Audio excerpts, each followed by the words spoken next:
que atire a primeira pedra quem nunca se apaixonou por uma história com castelos, guerras medievais, contos de fadas, disputas e amores impossíveis, trovadores, invasões. Você também gosta de castelos, né? Então o vídeo dessa semana é para você. Passa a vinheta, vamos lá!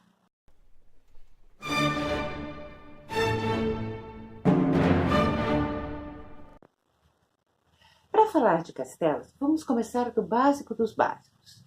Afinal, qual é a diferença entre um castelo e um palácio? Em relação aos castelos, os palácios são construções tardias que pertencem já ao final da Idade Média e início da Idade Moderna. Isso porque, no final da Idade Média, o crescimento das cidades e fortalecimento das famílias reais, há uma redução daquelas pequenas, cruéis e sucessivas disputas feudais, invasões, etc. E isso também reduz uma necessidade de defesa, que era característica dos castelos. Palácios, ao contrário, são a ostentação de poder real. São construções notavelmente luxuosas, com muitos salões, dezenas de quartos destinados a festas, eventos e comemorações, cuja função política é a de solidificar o poder da realeza junto aos seus nobres e perante as demais casas reais. Palácios, portanto, são moradias da realeza e da nobreza, mas sem função defensiva. São construções suntuosas que ostentam luxo, embora ainda mantenham algumas características rurais, como imensos jardins, e que têm muito, muito espaço para a diversão e acomodação de dezenas de hóspedes. Agora vamos ao que interessa, aos castelos. Todos nós sabemos que com a queda do Império Romano, a Europa se tornou essencialmente feudal durante o longo período da Idade Média. Os castelos eram a residência particular fortificada dos senhores das terras da época e que serviam concomitantemente tanto como moradia como defesa. Em tempos de paz, poucas pessoas residiam em um castelo, apenas o nobre proprietário, sua família e uns poucos servos.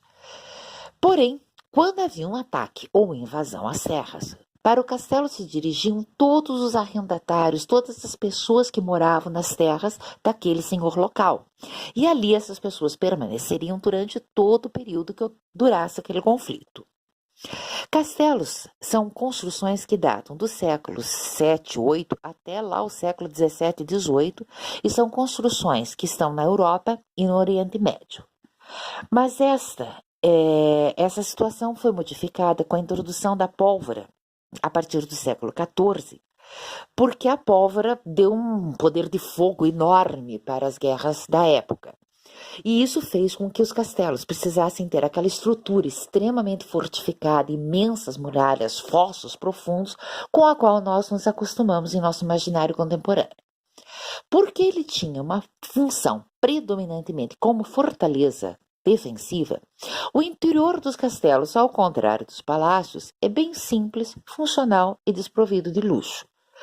Com exceção de um ou dois salões, que eram onde o senhor local recebia autoridades e visitantes ilustres, as demais dependências de um castelo são relativamente pequenas, a grande maioria são dependências escuras e bastante frias. Castelos mais antigos, como a Fortaleza dos Cavaleiros, tinham apenas uma grossa muralha de defesa. A Fortaleza dos Cavaleiros situa-se perto da fronteira do Líbano.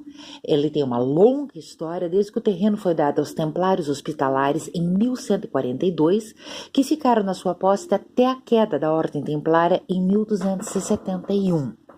Notem que a muralha externa mantém uma razoável distância das construções internas, que também são fortificadas.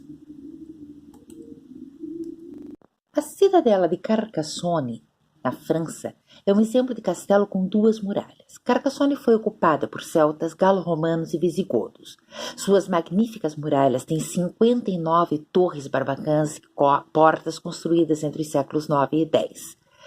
Duas muralhas, como se vê, são excelente sistema de proteção, porque caso o invasor consiga romper a primeira muralha, seus soldados entrarão numa espécie de corredor armadilha, onde será mais fácil fazer a defesa do castelo.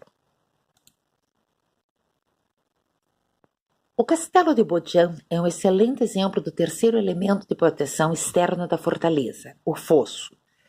Bodian é um castelo quadrangular da Inglaterra, construído em 1385 para defender a área de Success da invasão francesa durante a Guerra dos 100 Anos. No caso do castelo de Bodian, toda a construção é circundada pelo fosso, mas isso não é uma regra. Castelos construídos no topo de montanhas íngremes podem ter o fosso apenas na entrada do castelo. Muito bem. Agora é a sua vez de começar a criar na sua imaginação o seu próprio castelo. E para isso nós vamos fazer o seguinte, nós vamos passar por fora, olhando as construções, tudo o que precisa ter dentro de um castelo. Muito bem, agora vamos ver tudo que tem dentro de um castelo, vindo de fora para dentro. A primeira coisa que se destaca são as muralhas. A defesa externa e que, de parte em parte, regularmente são divididas entre pequenas torres de proteção, munidas com seteiras, de onde os soldados do reino podem alvejar, podem acertar os inimigos que porventura estejam tentando invadir ou cercando o castelo.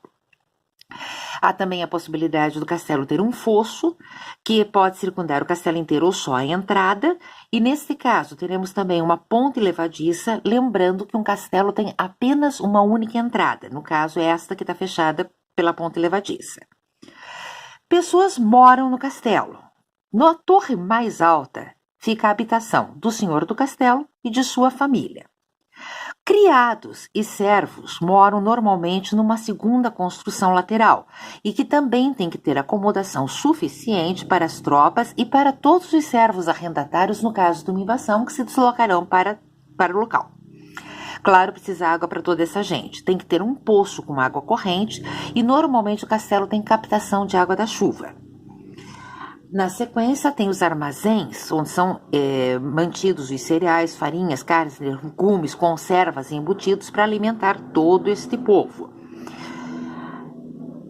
A capela é necessária porque nem só de pão vive o homem. Quanto mais dura a vida, mais necessário haver um lugar para rezar a Deus. Essas pessoas e também os animais transitam por pátios internos. Por falar em animais, a gente não pode esquecer que o cavalo é a principal maneira de locomoção da época. Então, claro, temos que ter os estábulos, um local onde esses cavalos serão tratados e poderão ficar protegidos. Falando em estábulos, temos também os espaços de oficinas. O castelo é longe de tudo, não há uma cidade ou mercado para comprar. Então, as ferrarias, as carpintarias e essa produção manual toda é feita no próprio castelo. Não menos importante, por último, as masmorras. Não há cidades, não há poder executivo, então criminosos e inimigos têm que ser confinados nas masmorras do próprio castelo. Cada castelo vai ter uma disposição diferente, mas, em síntese, é isso. E então, com todas essas dicas e passando por todas essas ideias, você conseguiu construir o seu próprio castelo? Conseguiu se imaginar dentro dele?